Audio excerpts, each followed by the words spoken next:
राष्ट्रवादी काँग्रेसचे अध्यक्ष शरद पवार अमरावतीच्या दौऱ्यावरती असतील। आज सकाळी 10 वाजता ते बच्चू कडू यांची त्यांच्या निवासस्थानी जाऊन भेट घेणार आहेत।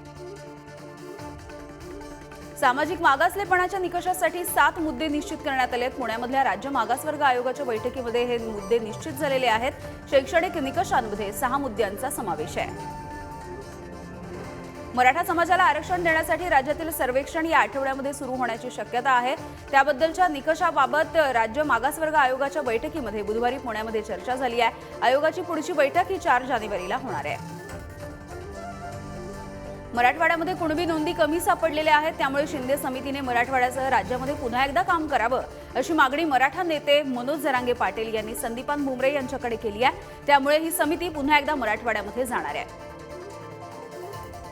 राज्याच्या बहुतांश भागातील किमान तापमानामध्ये थोडीशी वाढ होताना दिसते आहे। दरम्यान पुढील 2 दिवसांमध्ये विदर्भ आणि आसपासच्या भागामध्ये हलक्या स्वरूपाचा पाऊस पडण्याची शक्यता आहे, याबद्दलचा अंदाज हवामान विभागाने वर्तवला आहे। कोल्हापुरामध्ये ऊस तोडणी दरवाढीची 5वी बैठकही निष्फळ झालेली आहे। साखर संघ 29% तर संघटना 40% दरवाढीच्या मुद्द्यावरती ठाम आहे। 4 जानेवारीला पुन्हा एकदा बैठक होण्याची शक्यता आहे। अखेर सांगली जिल्ह्यातील ऊस दराचा तिढा सुटलाय। सांगली जिल्ह्यामध्ये ऊसाला टनाच्या मागे 3175 रुपयांचा दर जाहीर झालाय। दुष्काळी भागातील कारखाने 3100चा दर देणार असल्याचं म्हणतायत। ऊसासाठीच्या प्रचलित FRPची निश्चिती देशभरातील सरासरी साखर उतारा गृहीत धरून केली जाते। मात्र या पद्धतीचा देशामध्ये सर्वाधिक साखर उतारा असलेल्या महाराष्ट्राला पर्यायाने राज्यातील लाखो ऊस उत्पादकांना हजारो कोटी रुपयांचा फटका बसणार आहे। कांदा निर्यात बंदीमुळे 1200 कोटींचा फटका बसलाय। जवळपास 2000 रुपयांनी कांद्याच्या भावामध्ये निर्यात बंदीच्या निर्णयाच्या नंतर घसरण झालेली आहे। शेतकऱ्यांबरोबरच व्यापाऱ्यांची उलाढाल सुद्धा ठप्प झाली आहे। कापसाला योग्य भाव नसल्यामुळे बुलढाण्यातील शेतकरी हतबल झाले आहेत। अवकाळी पावसामुळे कापूस भिजल्यामुळे भाव कमी तर कापूस वेचणीसाठी मजूर मिळत नसल्यामुळे काही कापूस शेतकऱ्यांच्या शेतातच पडून आहे।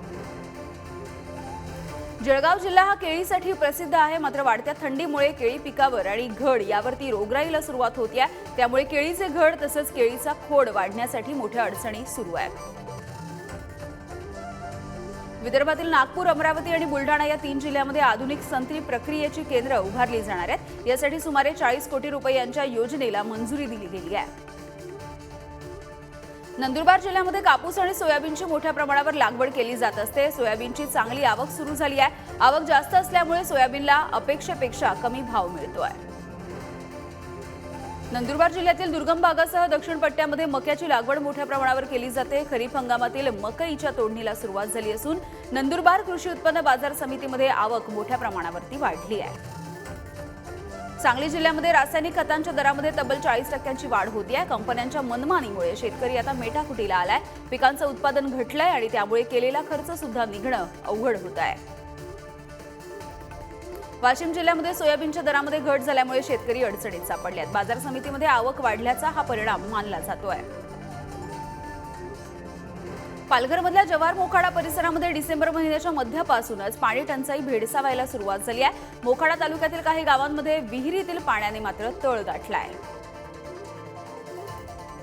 नंदुरबार जिल्ह्यामध्ये सरासरीपेक्षा कमी पाऊस पडला असल्यामुळे दुष्काळी परिस्थिती उद्भवलेली दिसते। नंदुरबार तालुक्यासाठी 67 कोटी रुपयांच्या मदतीचा प्रस्ताव जिल्हाधिकाऱ्यांकडे पाठवला गेला आहे। अकोल्यातील कृषी प्रदर्शनामध्ये फडणवीसांच्या भाषणाच्या वेळेला एक शेतकरी आमदार रणधीर सावरकरांवरती भडकला आणि सावरकरांनी दिलेली मदत न मिळाल्यामुळे त्याने संताप व्यक्त केलाय। यावेळी फडणवीसांनी शेतकऱ्याला मदत देण्याचं आश्वासन दिलंय।